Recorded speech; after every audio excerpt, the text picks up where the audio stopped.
Good morning, guys. Welcome back to Gig Growing. My garden looks like deep fried dog shit. So you're probably asking, why does my garden look like deep fried dog shit? It's because I past this.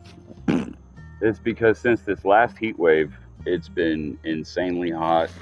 I've done everything I can, but my tomato plants are now diseased. Every tomato that comes off is cracking and splitting, and because of that, it starts to rot.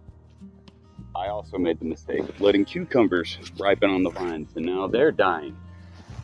The only thing that is really thriving is my okra and the beans that I just planted. Everything else, my basil is bolted.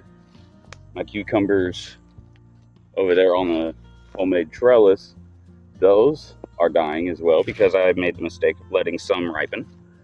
And my squash is rid of the squash bugs. So every bit of squash that starts to grow ends up hollowed out with some piece of caterpillar.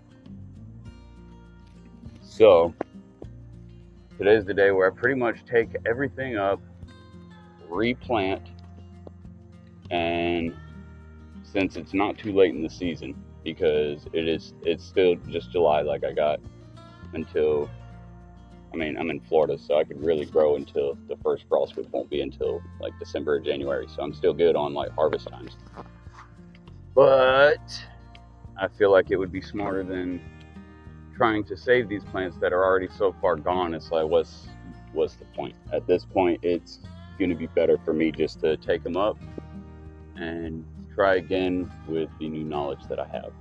So let's get into doing a lot of killing. So first thing I'm taking up are my tomatoes. Before I take them down, this is pretty much what your tomatoes look like if you don't do any pruning, if you don't clip the suckers when it's first growing to where you just have one main stem. A tomato is going to try to create a bunch of different main stems out of these things called suckers. So what happens is you have these suckers here, and the sucker is this little bit. So you have your main leaf, your sun leaf here, then you have your main stem, and then you have this little thing growing out the side, and that's the sucker. This is what's actually going to grow, have tomatoes on it and all that. And what you want to do in the early stages of growth, you want to cut and you just come in and pinch off every sucker that you find that is below like the first main set of flowers whenever your tomato is first growing. And by doing that, you're preventing it from creating all these different main stems, and which, as you can see, becomes a bit of a mess to deal with. So because of that, I'm going to be taking these up, learning from the mistakes that I've made with this tomato plant, and I'm going to be planting some different varieties of tomatoes that I actually like a little bit more. So I'm going to do some Romas and maybe San Marzano, and I'm going to use this as a learning experience for growing the tomatoes that I'm going to enjoy a little bit more. So turning something shitty into something good, I guess. So let's get tearing it up. Damn shame. And some people are probably screaming at the screen right now because I probably don't have to do this. I could probably save these plants, but a part of me does want to grow a different variety. And since these are already diseased up to a certain point, I'd rather just start over with something fresh. And I've also harvested more tomatoes than I know what to do with out of this plant already. So, or out of all these plants, I still have about 4 jars of tomatoes left that I haven't even thought about touching yet. I see new growth, but it's already showing signs of disease. That's why I don't want to take any cuttings and try to clone these plants, because the clones are going to have the same diseases that this plant has, which is just going to basically make it a big mistake if I were to think that anything different was going to happen with the clones. I'm cleaning this up instead of just pulling them straight up out of the ground because I want to show you guys what the soil looks like, because I also don't know what the soil's looking like under here. Like, it could be an answer to a problem. Yeah, every single one of these tomatoes is like cracked and rotted or already being eaten. And I don't even know if I want to compost this in case there's like fungal diseases or something that I'm not aware of. I'm probably just going to throw these in the woods behind the house, and who knows, maybe some wild tomatoes would grow. Oh, it is so weird not seeing tomatoes here. These were the first thing I planted. But all good things must come to an end, especially if they're no longer good. I think these tomatoes were, at this point, just attracting pests. I think this is for the best for me to start over, start fresh, start clean, with some tastier varieties, not just sandwich slicers. Another thing I know you can see is how bad the weeds have gotten. It's just because I've been neglecting it out here, which we're cleaning up today. By the way, these tomato cages are a joke. Don't buy these. I don't see why I did, because once the tomatoes got to a certain point, it was just like moving this wherever the tomato wanted to go. It was only providing support when the tomato was really tiny. All right. Let's see if there is anything suspicious in this soil.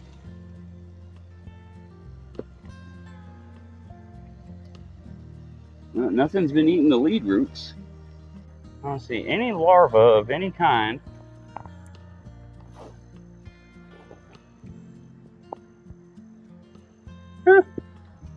Roots look good.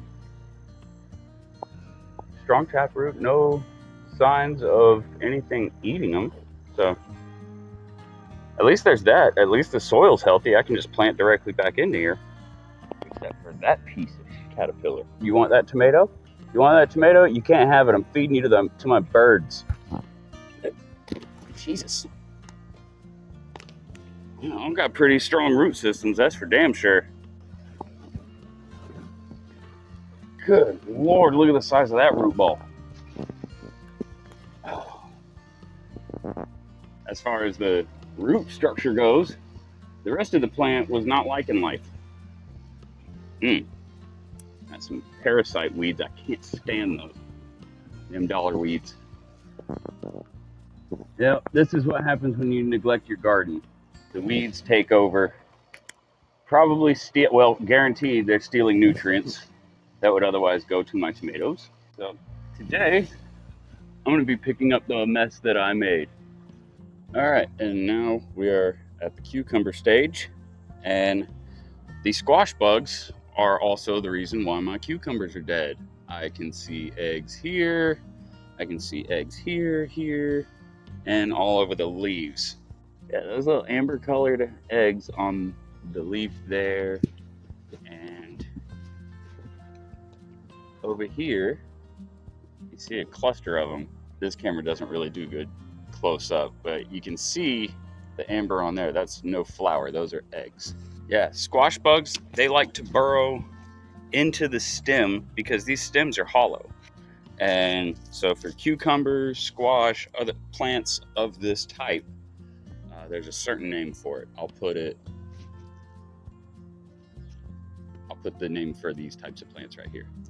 And they love these plants and they will kill them, because at the base, once the eggs hatch that were laid in the soil, these bugs will go to the base and eat right into it.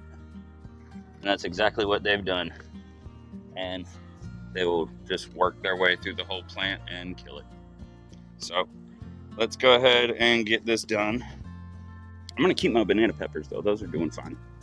Yeah, I can see all the bugs scrambling. They're like, what's going on? You're destroying our home. Yep, find somewhere else to live, you pieces of shit. And there's the cucumber. Let go of my banana pepper. Yep, squash bugs all over the place. And now we got these cucumbers. Same deal. Eggs everywhere. yeah, I got to get rid of these and then figure out, do some research on how to avoid this again. Because I do want to grow cucumbers still, because I love cucumbers. Probably one of my favorite vegetables. Yeah, because I'm going to keep the trellis and everything here for the plants I grow next. Might still be cucumbers on this, because I mean, aside from once I get the bugs figured out, then I think this is kind of a good system, as long as I do a little bit more in regards to the pruning. Because I did kind of I neglected my plants. It is what it is. Failure happens. As long as you learn something from it, it's not a complete and total failure. I harvested like 5 cucumbers off of this in total, and then it started to die. So I didn't put too much time and effort into it, so it doesn't break my heart too much. See a little hole right there? Bugs. And this squash, the stem is actually really bad on it. Yeah, one of the little squash that was starting to grow and then died, it is now rotten and has little flies all over it. So this plant for sure has to go. So let's go ahead and get these untied. And this is why I did the little quick release knots. I can reuse this string. The less money I have to spend on the garden, the better I feel. Yeah, this one had quite a few spots that was hollowed out and rotten. See, these squash bugs, they're going to start at the stem. See that hole? And they just work their way around. And once they get into the plant, they'll start laying eggs. They got little amber colored eggs that you might see in there. That's a rotten piece of squash that they have already eaten their way through. And there's also some powdery mildew. So I have that to address as well. Yay. I mean, I will admit that I didn't do much in terms of pest control or pest prevention. And when I say I didn't do much, I pretty much didn't do anything except pick off the occasional caterpillar. So I think I learned my lesson here. I actually got to do some work as far as pest control. Say bye-bye to the squash. All right, well, that is going to do it for today's video. I hope you guys enjoyed it. Make sure you like, comment, and subscribe to my channel. It really helps me grow. And I will see you guys on the next one.